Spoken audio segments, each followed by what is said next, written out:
प्रश्नावली 3.6 के question number 1 के 5। हमें इसे रैखिक समीकरण में बदलना है। किसमें बदलना है? रैखिक समीकरण में बदलना है और फिर रैखिक समीकरण बदल के इसका हल निकालना है। इसका क्या निकालना है? हल निकाल। तो हम क्या करते हैं, थोड़ा सा देखिएगा। एक्स वाई ऊपर भी है नीचे भी, तो सबसे पहले समीकरण 1 से चलते हैं।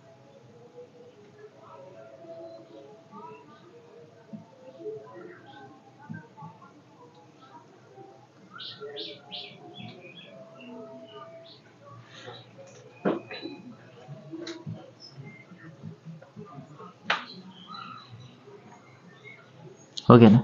अब ध्यान से देखना है, ये इसका मतलब जो होता है एक्स वाई इसमें भी भाग करेगा और एक्स वाई इसमें दोनों में बारी बारी से भाग करेगा। इसको ऐसे लिखते हैं 7x बटे में एक्स वाई माइनस 2y बटे में एक्स वाई, तभी किसके बराबर? 5 के।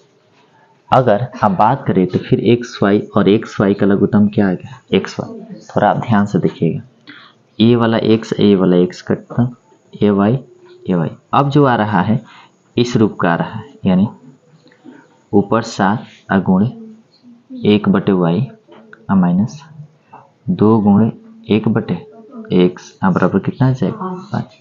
अब आप थोड़ा सा ध्यान से देखिएगा, ये तो हमने समीकरण 1 से चला। आप समीकरण 2 से देख लीजिए, क्या समीकरण 2 में 1 बटा वाई और 1 बटा एक्स आ रहा है कि नहीं आ रहा है? चलते हैं समीकरण 2 से।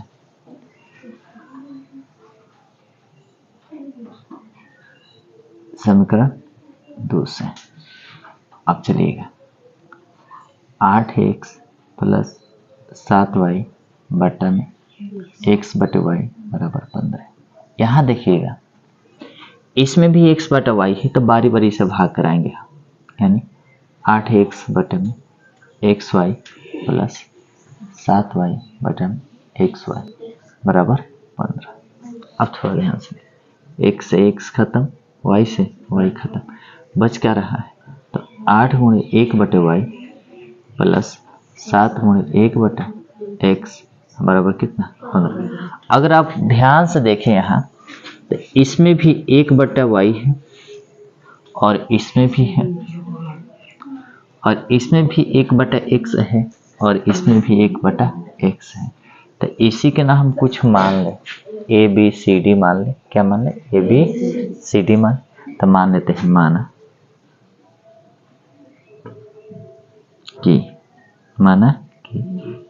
ए बराबर 1 बटे वाई तथा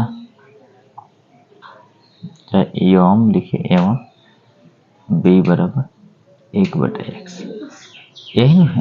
तो ध्यान से देखिएगा, जब 1 बटे वाई का हमने ए माना है तो ए रख सकते हैं, इसलिए 7a, क्योंकि 1 बटे वाई को हमने क्या माना है? ए माइनस 2, 1 बटे एक्स को हमने क्या माना है? बी बराबर कितना हो जाता है? 5। अब इक्वेशन 1 2 3 हो गया कि नहीं? इसी प्रकार इसमें थोड़ा देखिए, 8 हमने 1 बटे वाई को क्या माना है? ए प्लस 7 1 बटे एक्स को क्या माना है? बी बराबर कितने के बराबर होता है? इक्वेशन 4।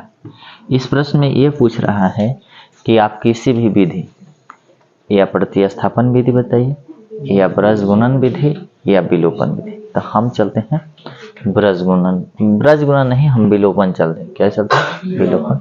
वो आसान भी होता है। चलिएगा ध्यान से देखिएगा, यहाँ 8 है और यहाँ क्या है? 7 नहीं, यहाँ 7 है, यहाँ क्या है? 2। अब किसी एक को तो बराबर करना पड़ेगा। हम ऐसे करते हैं, इसमें अगर 2 से गुणा करें तो 14, इसमें 7 से गुणा करें तो 14 हो जाएगा। अब बराबर हो जाएगा कि नहीं? हो जाएगा। इसको कराएंगे तो थोड़ा सा ज़्यादा करना पड़ेगा, यानी हाई 7 वाला इसमें गुणा करना पड़ेगा, हाई 8 वाला।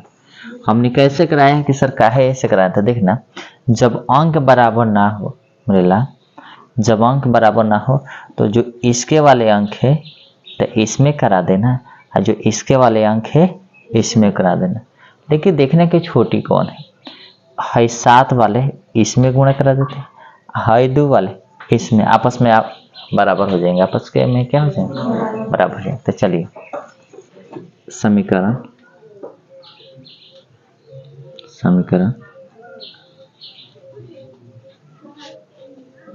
3 में 7 से तथा समीकरण 4 में 2 से गुना कर जोड़ने पर काहे जोड़े हैं मैं ये भी बता दे रहा हूँ, क्योंकि यहाँ पर प्लस है और यहाँ पर माइनस है, तो दोनों चिन्ह अलग अलग होते जोड़ते हैं। अगर दोनों चिन्ह बराबर होते तो क्या, मतलब एक ही होते तो क्या करते, घटाते, क्या करते, घटाते। इसलिए हमने क्या किया है, जोड़ा। इसके आगे किसका चिन्ह है, इसके आगे किसका चिन्ह है, दोनों का अलग अलग चिन्ह है, तो हम जोड़ेंगे क्योंकि इसी में तो गुणा करा रहे, सेम होता तो घटा रहे। क्या कर देते, अगर हाई वाला लेते, हाई वाला, तो इसमें घटाना, क्योंकि इसके आगे भी प्लस है, इसके आगे भी, तो इसलिए हम तो बहुत बार ये चीजें बताइए कि नहीं। अब चलिएगा आराम से, इसमें करिएगा 7 से, समीकरण 3 में कितना है, 7 7 है 49 से माइनस 7 दूना 14 बी बराबर 7 5 35। इसमें से है 8 दूना क्योंकि 2 से गुणा करना, 16 प्लस 7 दूना 14 बी बराबर 15 दूना 30। अब सब ध्यान से देखिएगा, देखिए तो है दोनों आपस में बराबर हो गया है, यानी एक समीकरण किसी ना किसी को हमें क्या करना होता है, विलोपन में बराबर करना होता है। तो जोड़ा गया है तो कुछ नहीं बदलता है, जो जैसा चिन्ह है वैसा ही रहता है, जोड़ में कोई चिन्ह नहीं बदलता। 14 प्लस में एगो माइनस में खत्म हो गया। अब चलिएगा, अब 49 में से जब 16 जाएगा, 9 में से 6 जाएगा तो 3 बचेगा, 4 में से 1 जाएगा तो कितना, 3 है ये, तो ए बराबर।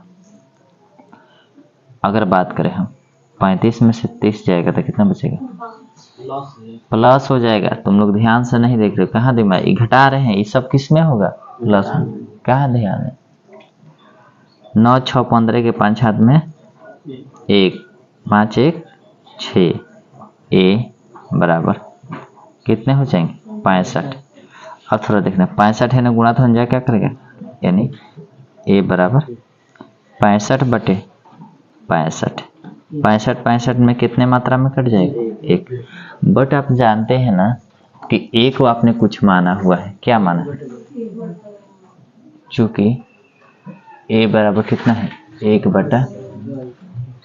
बटा वाई, क्या माना है आपने, 1 बटा, तो कुछ नहीं करना है, केवल ए की जगह रख दीजिए 1, मतलब 1 बटा वाई बराबर कितना, 1। हुआ कि नहीं हुआ।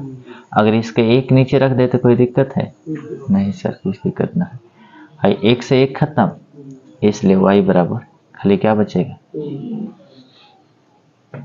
कितना बचेगा। अब यहाँ ए का मान जब आ गया है तो ए का मान या तो समीकरण 3 में रखेंगे या समीकरण 4 में। मेन समीकरण अब जो हो रहा है वो हो रहा है 4 और 3, ठीक है। आप रखते हैं, चलिएगा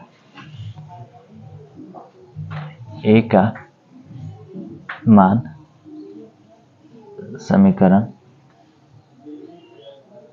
3 में रखने पर, कितना में रखने पर, 3 में रखने पर। आप थोड़ा ध्यान से देखिएगा, कहाँ है 3 समीकरण,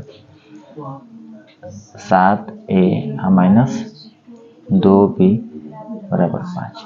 यहाँ a का मान तो हमारे पास है ना, 7 गुण a का मान कितना है, 1 माइनस 2b बराबर कितना, 5, या 7 एकम 7 माइनस 2b बराबर 5।